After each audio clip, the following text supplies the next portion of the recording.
Salut à toutes et à tous et bienvenue sur le plateau d'Ondec Média, sur le plateau des remplaçants pour cette nouvelle émission. Aujourd'hui, on va se consacrer, s'intéresser à l'avenir, à l'après-carrière des footballeurs africains parce qu'il y a une question qui se pose. D'abord, je vais accueillir mes invités. Wesley, qui est là, le consultant des remplaçants, ça y est, plus en plus installé, tu es de plus en plus présent, plus de sélection. Je gagne en temps de jeu, je ne suis pas victime du turnover, donc exactement, ça va. Tu es bien là.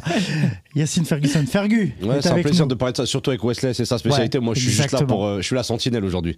J'essaie de gérer le tempo. Voilà. Parce que sujet hyper intéressant, on va s'intéresser à ce que deviennent les footballeurs africains après leur carrière, parce que force est de constater que rien qu'en regardant dans le staff sur les bancs européens, Wesley, déjà, il y a un déficit, on voit très peu et dans les sélections et au sein des clubs, même au sein des staffs techniques des joueurs africains. Ça, c'est une évidence. Bien sûr. Non, puis ça fait ce qu'on dénonce là, ça fait des décennies que ça dure. Alors bon, on va bien en parler. Je pense que malgré tout, il y a eu un game changer. C'est la demi-finale du Maroc à la Coupe du Monde. Je pense que ça a créé des vocations. Mais jusqu'à ce jour, dans les staffs, faut creuser. Et malgré tout, on trouve très très peu d'entraîneurs issus du continent africain. Ouais, sans être victimaire, c'est factuel. Ouais. On n'est pas dans de la victimisation. Là, on est vraiment sur. Oui, bien sûr. Là, on est sur un constat et on va même jusqu'à la sélection où ils sont même pas sélectionneurs de leur propre sélection. Oui, c'est vrai. Ça, c'est la vérité. Après, est-ce que ce serait une réussite, Wesley? C'est une bonne question de la poser. Voilà. Bah ça, après, on va étudier ces cas-là. Après, mais est-ce que ce serait une bonne question de savoir est-ce que ce serait une réussite d'avoir beaucoup de monde dans le staff, mais pas à des postes importants, ou est-ce que tu préfères avoir quelques personnes à des postes importants, mais pas beaucoup de monde dans le staff? C'est ça le truc aussi. Bah, en fait. Bon, on va en parler, mais tout à l'heure, moi, j'ai expliqué un peu en off ma rencontre avec Otto Fischer en 2008. Ancien sélectionneur du Cameroun. Est-ce que tu peux rappeler Voilà, Otto Fischer, donc je le rencontre en 2008 avec Jérémy Njitap, donc qui était vice-capitaine de la sélection, et mon coéquipier à Newcastle. Et en fait, vraiment, j'ai 18 ans à l'époque, et je me dis, mais là, la scène, elle est folle. C'est Otto Fischer, allemand, qui sort de je ne sais où, qui est en train d'essayer de me convaincre de venir jouer avec le Cameroun. Et en fait, je vous assure qu'il ne m'a pas emmené dans son discours. Ça t'a fait... c'est hyper intéressant. Ouais. Parce que c'est le fait que ça soit cet homme-là qui t'a fait... En fait, je ne sais pas, il ne m'a pas convaincu. De moi-même, je voulais jouer pour la sélection. Ouais. J'étais censé faire les JO à Pékin en 2008. Mais bon, je me suis fait les croiser pour de vrai, du coup, c'est pas juste une blague.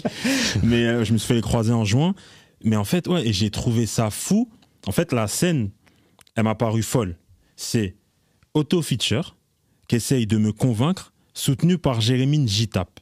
Et en fait, je vais très loin dans le truc, mais on peut des fois parler du complexe vis-à-vis du blanc. Le blanc, c'est le savoir, etc. Parce que pour moi, ça dépasse le football. Mais c'est un des sujets, ce complexe-là. Ça dépasse le football. Et ce qui est fou, c'est que c'est quelque chose qu'on a recommencé. Alors, je ne vais pas faire l'historien, mais on peut remonter jusqu'à Claude Leroy, Pierre Lechantre, etc. Mais j'ai l'impression qu'en fait, tout ça, ça a créé une forme de... En fait, les gens se sont désintéressés de ces postes-là. De toute façon, quoi qu'il arrive, on ira chercher un blanc. Je grossis le truc. Oui, bien sûr. Mais c'est le ressenti que j'ai eu. Ouais, c'est intéressant. Et il y a quelque chose qui est à souligner, c'est l'écart entre la qualité des joueurs qui sont dans les clubs. Tu parlais de Jérémy, justement, mais il y a eu des grandes vedettes. Encore à l'heure actuelle, il y a des joueurs africains qui sont hors normes, qui font partie des grands joueurs de football. Pourquoi tant d'écart? Pourquoi être si fort sur la pelouse et puis derrière, plus rien? Après, c'est une question d'amour aussi pour son sport, parce que je pense que si tu veux avoir une reconversion dans le monde du football notamment, il faut avoir un certain amour, une certaine passion. Je suis pas sûr qu'un Riyad Mahrez, par exemple, dès qu'il va arrêter sa carrière, parce qu'elle est bientôt terminée, je suis pas sûr qu'il puisse rentrer dans le monde du football, passer ses diplômes d'entraîneur, avoir une équipe. Je pense pas que ce soit ce type de profil. Zidane, parce que par son leadership et par son aura, il arrive à être ce meneur d'hommes et avoir justement une influence sur les joueurs. Mais je vois pas des joueurs qui sont actuellement dans le monde du football. Si on me dit par exemple qu'un Mohamed Salah finit entraîneur plus tard, j'aurais du mal à le percevoir parce que c'est pas dans la mentalité. L'imaginaire collectif, ça l'est pas. Effectivement. Moi, je le sais. Il y a d'autres joueurs qui ont ce profil-là.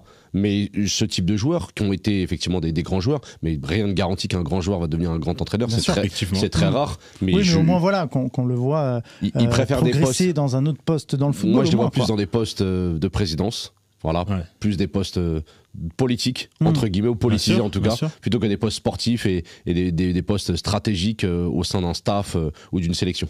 Ouais. Et le sujet est intéressant à souligner parce qu'il y a des exemples. On a parlé il n'y a pas longtemps de Daniel Yeboah, l'ancien gardien ivoirien, qui a fait un peu le buzz. Franck Kessié, via sa fondation, est obligé d'aider le joueur qui était quasiment à la rue, en fait, qui ne pouvait plus payer ses loyers. Il y a beaucoup d'exemples, j'en ai sous les yeux. Emmanuel Eboué, il y a eu Emmanuel Eboué, il y a eu Wilson Roma, Djemba, enfin des joueurs qui se sont retrouvés quasiment SDF, il faut dire le mot. Qu'est-ce qui se passe? Il y a quand même beaucoup de joueurs africains dans ce cas-là qui disparaissent ou qui galèrent complètement et finissent financièrement, etc. Toi, tu connais très bien la reconversion des footballeurs. J'ai eu mes galères financières aussi. Oui, aussi, mais en plus, tu vois, là, tu connais, tu t'intéresses à ce sujet-là et tu travailles sur le sujet.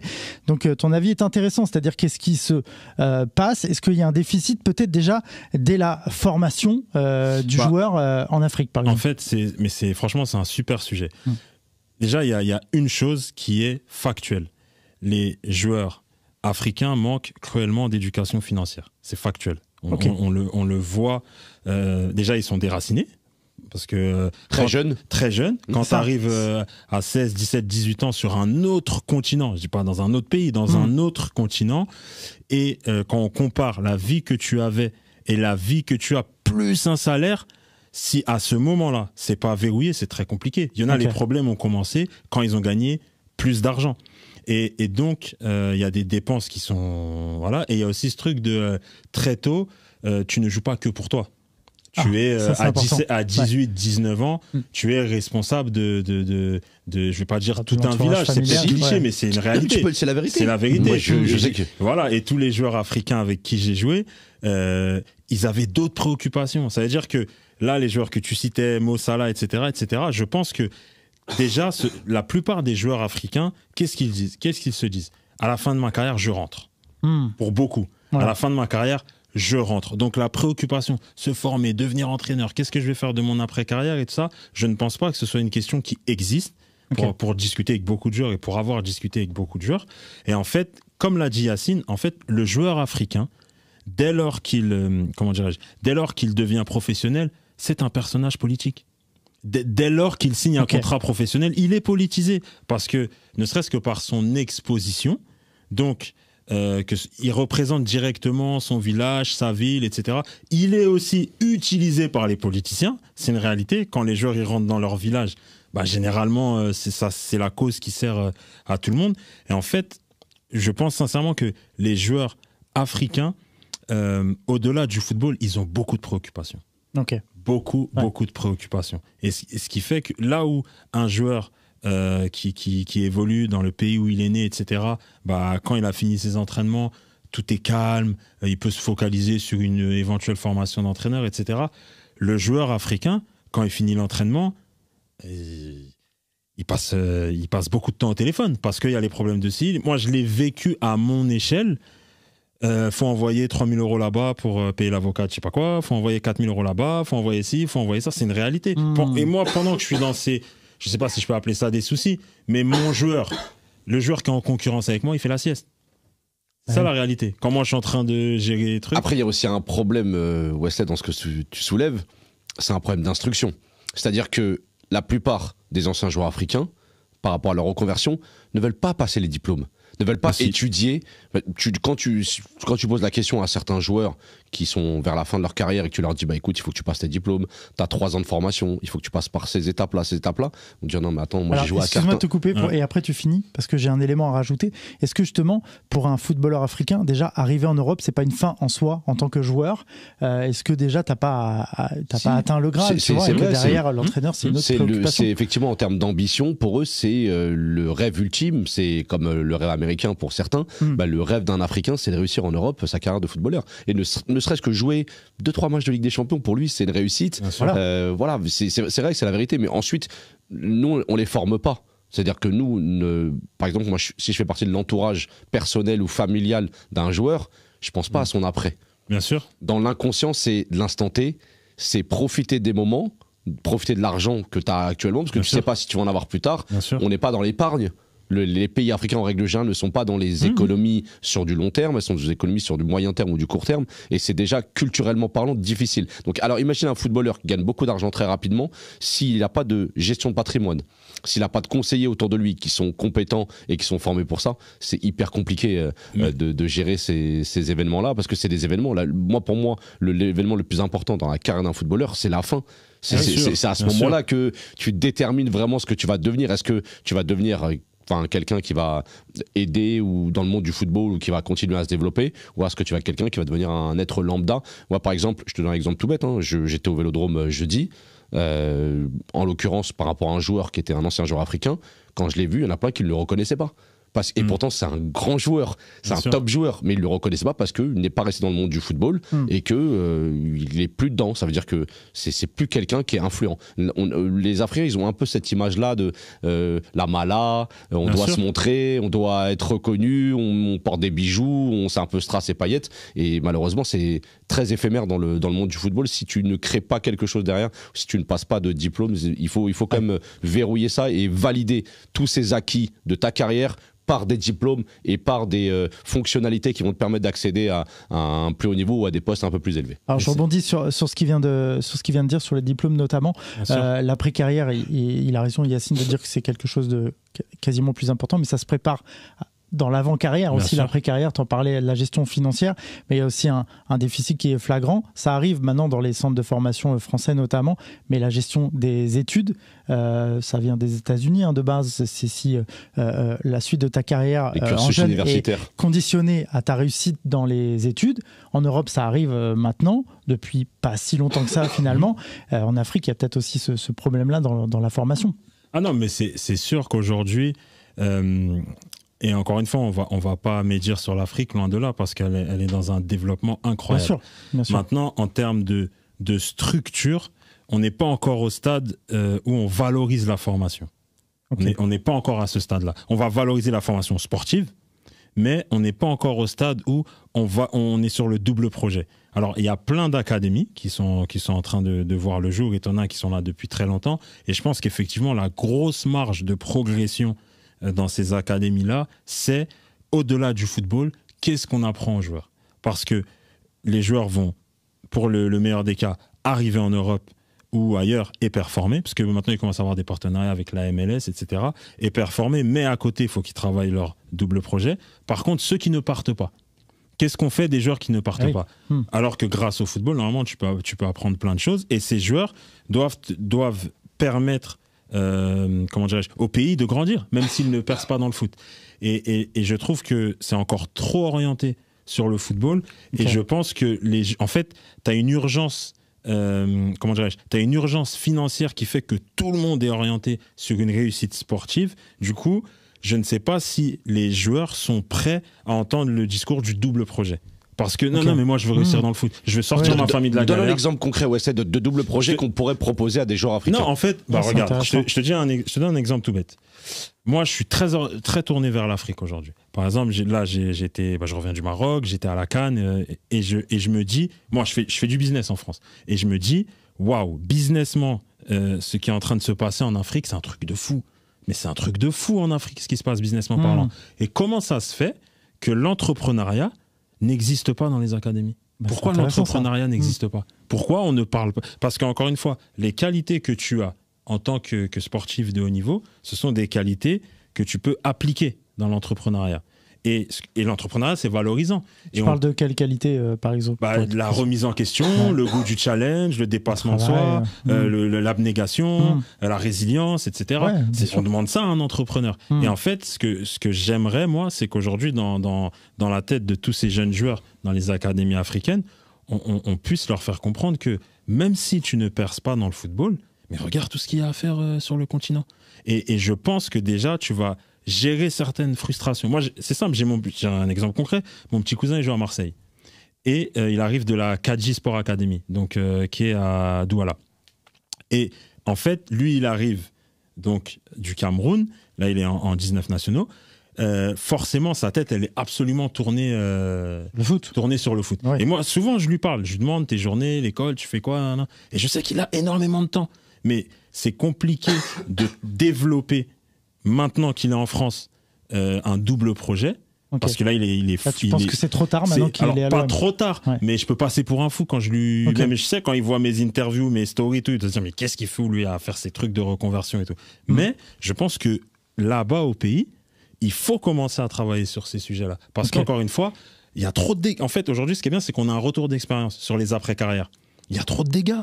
C'est trop. Ah oui. C'est le nombre de joueurs de foot. C'est pas lié aussi au complexe, Wesley, de se dire que je ne suis bon qu'au foot, je ne peux réussir qu'au foot, qu'avec mon talent inné, et je peux pas réussir dans un autre domaine parce que je ne suis pas bon dans d'autres domaines et que j'ai pas été formé à d'autres domaines. Je suis totalement d'accord. C'est une idée reçue. Je suis archi d'accord avec ce que tu dis, mais justement, vu qu'aujourd'hui, on a plein de retours d'expérience. C'est pas comme si on était en 2000 ou en 1990. On a plein de retours d'expérience de joueurs africains. Tu te rends compte, il y a des mecs qui ont joué, on parlait des bouées, Turquie, Angleterre, il a fait plein de pays, donc tu parles plein de langues. Mais il y a très peu de gens qui parlent et l'anglais, et le turc, et le français. Et ça, on ne le valorise pas. Et je pense que justement, ce qu'on doit, je reviens sur les académies, c'est sur ça qu'on doit travailler. C'est, OK, vous allez peut-être évoluer dans tel championnat. Et ben ça, c'est un plus. Vous allez parler plusieurs langues.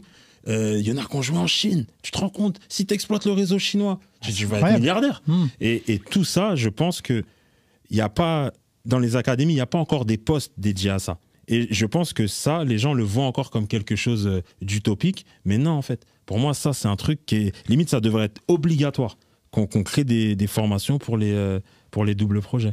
Ouais, c'est intéressant. Et je pensais également à d'autres reconversions possibles, parce que j'ai fait un peu le point de tous les anciens joueurs qui étaient là. Et j'en vois plutôt beaucoup. Je pense à Brahim Thiam, à Robert Mal, qui sont à la télévision. Donc je trouve le sujet intéressant à souligner, bord terrain ou alors consultant, co-commentateur, mais il semblerait qu'il y ait quand même une reconversion plus télévisuelle et média qui fonctionne, elle, au moins un minimum. Il y a évidemment encore un déficit par rapport aux joueurs européens, mais j'ai l'impression qu'il y a quand même des choses qui sont... tu parlais de l'entrepreneuriat, je l'avais noté dans cette liste-là. On parlait de la politique. Attention, Georges Weah est un peu l'arbre qui cache la forêt. Hein. Il n'y a pas non plus énormément de joueurs qui terminent en politique. T'imagines, le président, il n'y en a pas beaucoup. Exactement, exactement. Mais voilà, on dirait qu'il y a quand même des axes qui sont plus accessibles que d'autres. C'est vrai, après, si on reste vraiment que dans le monde du football particulier, il n'y a pas énormément de postes auxquels peut convenir un profil d'ancien footballeur qui a joué à un certain niveau. Il peut être coach, il peut être dans un staff adjoint, il peut être préparateur physique à la rigueur si c'est un joueur qui a passé ses diplômes et qui avait des qualités physiques aussi. Tu l'as dit, commentateur ou consultant sur des médias foot.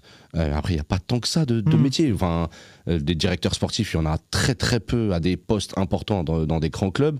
Tu peux gérer du recrutement aussi. C'est ce que beaucoup font. Exemple, un Sigamari Diarra du côté de Valenciennes, qui est un ancien joueur professionnel.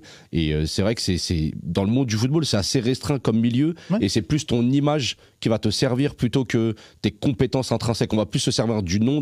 Je sais qu'il y a certains joueurs, anciens joueurs, par rapport à leur nom, sont à certains postes. Mais s'ils n'avaient pas ce nom-là et pas cette carrière-là, ils n'auraient pas ce poste-là parce qu'ils n'ont pas les compétences pour ce poste-là. Donc c'est un milieu assez fermé. Je ne vais pas citer de nom, tu veux créer la polémique, Nico. Je suis pas dans le buzz. Chacun son style. Moi, je suis dans la vérité et pas dans le buzz. J'aime pas trop le dire, mais si je le dis, après, on va s'attirer certaines foudres. C'est pas le but non plus.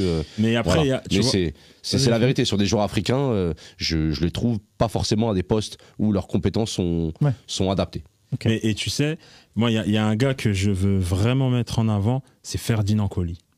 Ah, intéressant. Vous vous rappelez de Ferdinand Coly? Bien évidemment, c'est un joueur de lance. Et n'hésitez pas à aller voir sur Internet et tout. Lui, il est rentré au Sénégal, d'accord? Et il travaille sur l'agriculture. Il a monté son truc, etc., etc.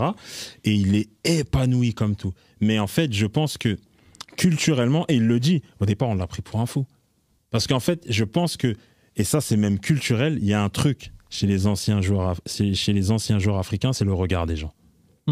Et ça, c'est culturel. Le regard des gens, le regard des gens, le regard des gens, le regard des gens. Mais qu'est-ce qu'ils vont dire si je fais ça? Qu'est-ce qu'ils vont dire si je fais ça? Ils vont dire que j'ai plus d'oseille. Et je pense que beaucoup, du coup, se loupent des opportunités par rapport à ça. Et Ferdinand Coly, il a pris son courage à deux mains. On l'a pris pour un fou au départ, quand il a commencé un peu d'agriculture et tout. Et aujourd'hui, il en vit plus que bien. Vraiment, pour moi, ce mec-là, c'est un exemple, parce qu'il a joué la Coupe du Monde. Il a joué la Coupe du Monde, il a joué la CAN, etc. Il a fait une très belle carrière, il a joué en Angleterre, à Lens, etc. Et je pense que là, tu as une nouvelle génération. Je te prends Habib Belaïd, par exemple. Il est en train de se former. C'est mon gars, en plus. Voilà, Habib, il est en train de se former.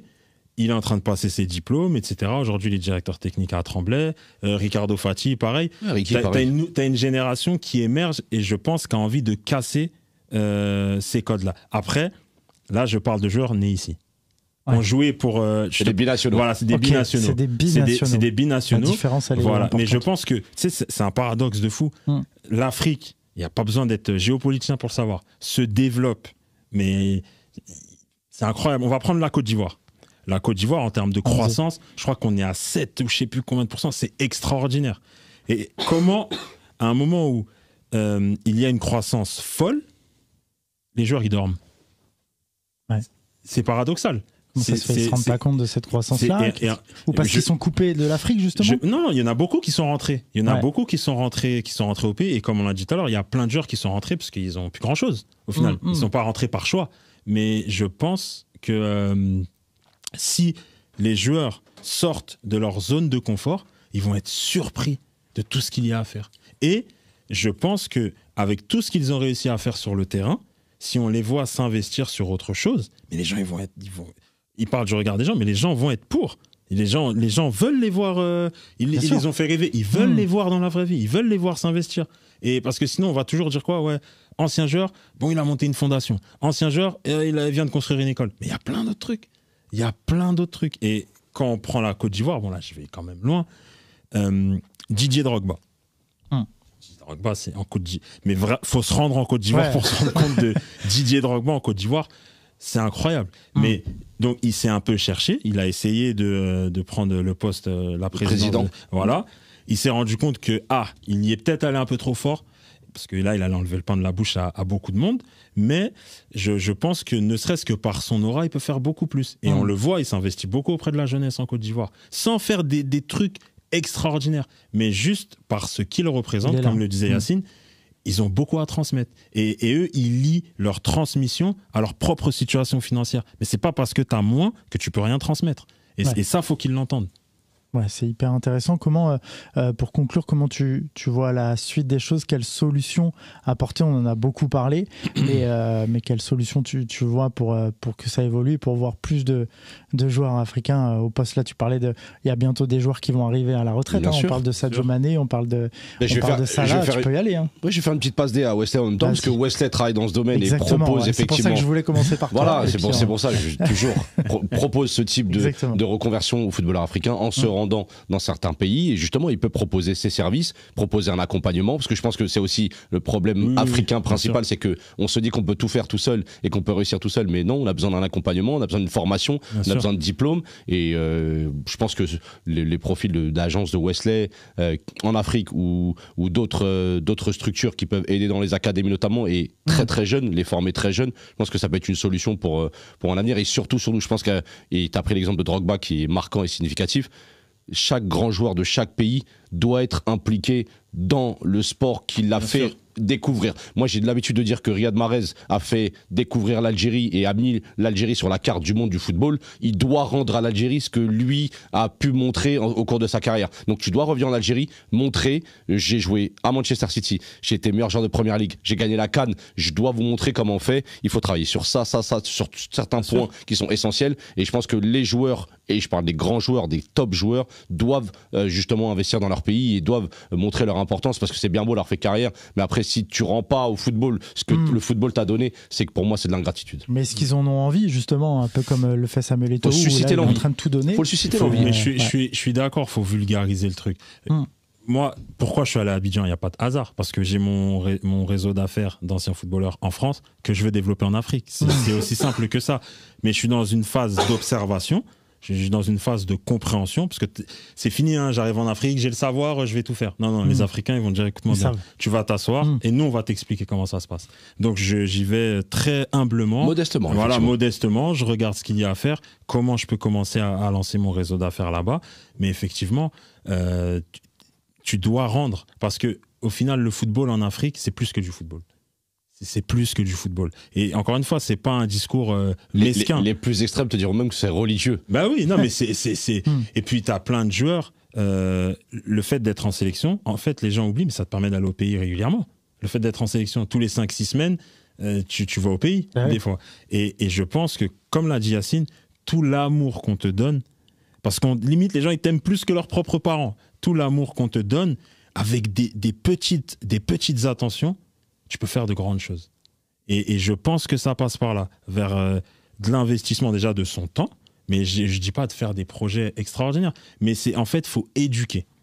Plus tu vas rentrer, et comme l'a dit Yacine, des trucs tout bêtes, des petites masterclass, tu parles avec les jeunes, dans les différentes académies, etc. Parce que le talent, on l'a. En Afrique, c'est incroyable, le talent, on l'a. Par contre, la mentalité, parfois, on ne l'a pas. Les joueurs, ils vont arriver ici, il faut les prévenir. Écoute, vous allez arriver en Europe, moi, je l'ai vécu. Vous allez gagner beaucoup d'argent, il va y avoir des tentations, etc., etc. Mais votre temps où vous n'êtes pas aux entraînements, éduquez-vous, formez-vous, lisez des bouquins, patati, patata. Et tu formes des générations d'entrepreneurs comme ça. Donc, je pense vraiment qu'il faut accorder du temps aux jeunes sur le continent. Autre chose à rajouter, Yacine ou... Non, moi j'aime bien l'esprit d'entreprise de Wesley. Je l'ai toujours soutenu dans sa démarche parce que pour moi c'est une démarche honorable et je pense qu'il devrait encore plus insister sur ça, s'entourer des personnes qui sont dans la même logique et dans la même sensibilité professionnelle que lui et voilà, on souhaite bien sûr la réussite à ce projet et en espérant que les anciens joueurs se rendront compte de la chance qu'ils ont eue et de rendre la monnaie de la pièce. En tout cas, ça avance du côté du foot africain et tant mieux, il faut que ça continue. On vous remercie, messieurs. On vous remercie, c'était hyper avec intéressant. Plaisir, Nico. On se fait un petit quiz. On s'amuse. À vous deux, allez, le quiz. On s'amuse. Allez, de retour sur le plateau des remplaçants. On passe au quiz. Messieurs, c'est le jeu du ping-pong. Hein. Je vous donne soit un groupe, soit un match. Je vais vous laisser choisir. Ok, sur le thème. Soit on part sur le groupe France à l'Euro 2000, soit on part, et si vous êtes joueur, vous choisissez ça, on part sur le France-Cameroun, Coupe des Confédérations 2003. La finale. Franchement, je dis la vérité. C'est France-Cameroun, je sais que Wesley va gagner parce que dans ma tête, j'ai pas un grand souvenir du match. Plus particulier, le décès de Marc. C'est pour ça que je voulais. C'est pour ça que. Mais sinon, non, France. Moi, ça me dérange pas. France 2000. Comme tu veux, c'est toi qui vois. On part sur le groupe de l'Euro 2000 ? Ouais. Ok. L'Euro 2000, c'est parti. Vous êtes deux, je vous laisse pas mal de. La dernière fois qu'on a fait un quiz avec Wesley, j'ai gagné, donc du coup. Oui, c'est vrai, t'as gagné. Il faut que je gagne la suite. T'as fait combien de quiz, Wesley ? 2, toi, déjà, là ? Ouais, 2. Mais t'es pas mal à chaque fois. Hein. Ok. Peut-être celui-là. Le premier, un peu moyen, mais le deuxième, ça va. Ouais, je vous laisse. Vous êtes que 2, je vous laisse 3 vies chacun. Ok. Ouais, ça me va. C'est fini. Ok. Allez, Wesley, c'est toi qui as le moins de sélection avec les remplaçants, c'est toi qui commence. Vas-y. L'Euro 2000. Thierry Henry. Thierry Henry, il y est. Yes. À toi de jouer. Meilleur joueur de l'histoire de l'équipe de France, Zinedine Zidane. Zizou est là. L'Euro 2000, le groupe de l'Euro 2000. Hein, si vous pouvez jouer avec nous dans les commentaires. À toi de jouer. Lizarazu, bien sûr. Lisa est là. Ok. Pour griller une cartouche à Wesley, je dis David Trezeguet. Ce qui est intéressant, c'est de savoir où il jouait à l'époque. J'aime bien. Ah, c'est ça. La Juve Trezeguet, non ? Non, vas-y, tu sais où il jouait à l'époque ? Trezeguet ? À Monaco. Yes. À l'Euro 2000, il est à Monaco encore ? Il est à Monaco. Ouais, c'est intéressant, j'aime bien revenir là-dessus aussi. À toi de jouer. Ça avance là, ça avance. Robert Pires. Robert Pires, oui, il est là. En fait, vous êtes trop fort, je crois que je vais vous mettre que 2 vies parce que là, c'est vrai que l'Euro 2000, c'est marquant. Ok, Pires est là. Juste parce que Wesley, je sais qu'il veut le dire. Vas-y. Nicolas Anelka, yes. Il jouait où à l'époque ? Il joue à Arsenal. Non, Paris Saint-Germain ? Non. City ? Au Real ? Il joue au Real. Yes. À toi. Et Pires, il jouait où à l'époque ? Arsenal. Non. Marseille. Metz ? T'inquiète. Ah ouais. C'est pas dans le jeu. Allez, vas-y. Didier Deschamps. Didier Deschamps, il est là. Ouais. Il jouait où celui-là ? Facile. Juve, non ? Non, à Chelsea. Allez, à toi de jouer. Je vais l'avoir, lui. Fabien Barthez. Fabulous Fab, bien sûr. Fabien Barthez. Allez, à toi de jouer. L'Euro 2000. Marcel Desailly. Marcel Desailly, il est là. Desailly. Bien joué. Laurent Blanc. Laurent Blanc. Alors, on arrive dans le registre défensif. Là, ça va être. Lilian Thuram. Lilian Thuram, ok. Lilian Thuram, c'est bon. Ok. Je vais griller une cartouche. Vas-y. Patrick Vieira. Patrick Vieira, il y est. Oh, les gamins. Il y est. À toi. Ça va commencer à se serrer. Ouais, ça va. Franck Leboeuf. Franck Leboeuf, il y est. Franck Leboeuf, il y est. C'est vrai qu'on est sensiblement... On va continuer. J'aime bien, je vais aller dans le registre de Wesley. Le meilleur joueur de l'Euro 2000, et il n'y a pas de débat possible, Youri Djorkaeff. Youri Djorkaeff. Il jouait où à l'époque?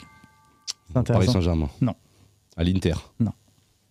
Avec Kaiserslautern. Ah oui, il est parti en Allemagne, c'est vrai. À toi. Ah, tu lui as donné un indice. Ah bon? J'ai un doute. Non, il n'y a rien qui peut le ramener à ça. J'ai un doute. Oh là là. On a 2 vies. Hein. On a 2 vies. Bon, j'ai un joueur même qui y était, mais j'ai envie d'en tenter un. Vas-y. Willy Sagnol? Non, il n'y est pas, Willy Sagnol. Il n'y est pas. Tu en perds une. Je perds une vie. Merde. Bon, j'ai un joueur. Là, je vais me mettre au même niveau que lui. Ouais. Vincent Candela. Vincent Candela, il y est. Je le sais, c'est pour ça. Bien joué. Il joue Candela à l'époque? À la Roma. À la Roma, ouais, exactement. Bien joué. Bien joué. On a dit du monde là quand même. Ah là, oui. Bah, c'est ça. Alors, putain, c'est sensiblement le même groupe qu'en 98. J'ai fait le con. Mais c'est pas grave, j'en ai un. Sylvain Wiltord. Sylvain Wiltord, il est là. Il est là. Il joue à l'époque. Arsenal, non? Non. Bordeaux? Yes. Exactement, il joue à Bordeaux. Ah putain, ça va se corser. Bernard Lama. Il y est, Bernard Lama. Bien joué. Attention, Wesley. Attention, Wesley. La pression. Barthez, Lama. Ouais. Tente-le. Qui est le troisième? Tente-le. Tente. Il y a encore des joueurs de champ. Non, il y a des joueurs de champ encore. Ah ouais. Ah oui, il y a encore des joueurs de champ.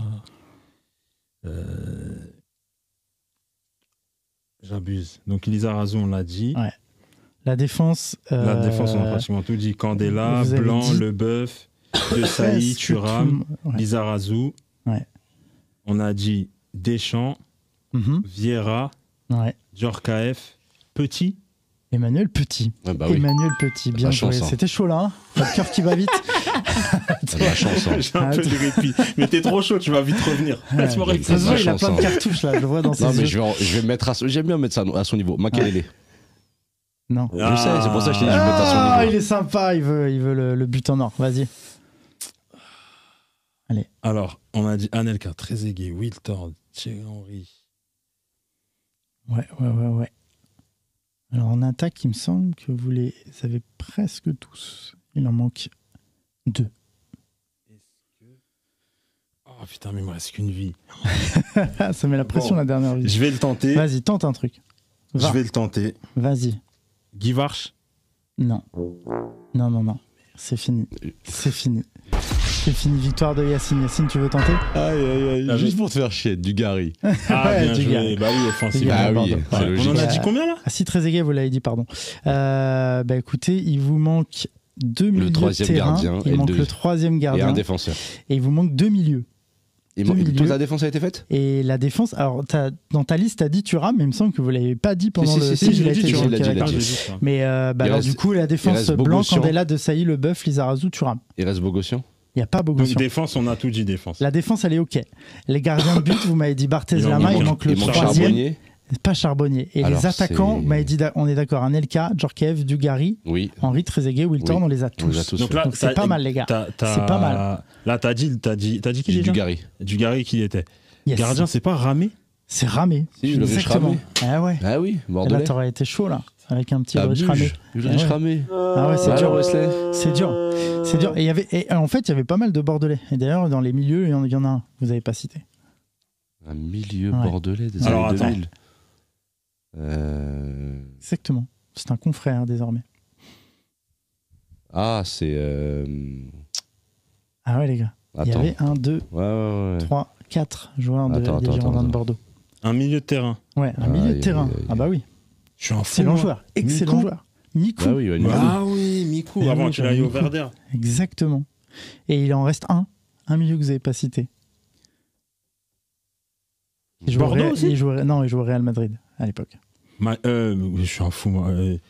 Mais je suis un fou. Carambeu. Carambeu. Bah oui. Et ouais, Christian Carambeu. Exactement. Bon, bien joué, Yacine. Tranquille, ça y a rien, on est ensemble, mon ref. Pas de soucis. Moi, je suis. Non, moi, toujours. Mais ce qui est fou, c'est que tu vois, ils nous ont fait rêver, ces mecs-là. Ouais. Parce qu'on a dit beaucoup de noms quand même. Et c'était il y a 24 ans. Tu vois. Et je suis sûr que tu demandes aux petits, le groupe 2018, s'ils n'ont pas écouté VG Dream, c'est sûr qu'ils ne se souviennent pas de tous les joueurs de l'équipe de France. Je t'assure, c'est sensiblement la même sélection qu'en 98.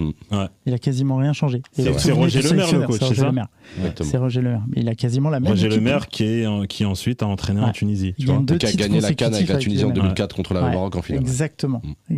Avec quelques Brésiliens. Ouais. C'est celle-là. Avec Clayton et Santos. Oui, avec Santos de Sochaux, on s'en souvient. Merci les gars. C'était très cool. Merci pour ce sujet hyper intéressant. Évidemment, vous pouvez voir le replay sur la chaîne YouTube de Ondec Média, ainsi que toutes les autres émissions qui ont été enregistrées et les lives également sur la page Facebook. Retrouvez-nous également sur X, l'ancien Twitter, sur la page des remplaçants. Merci Fergus. À très bientôt. Avec plaisir, Nico. Quand tu veux, t'as besoin de moi, tu m'appelles, je suis là. Avec plaisir. Merci Wesley. C'était hyper intéressant. Avec plaisir. C'est vrai. Yes. Comme d'hab. Merci à tous de nous avoir suivis. On vous souhaite une très très belle journée. À très bientôt sur les antennes d'Ondec Média. Merci, bonne soirée. Ciao.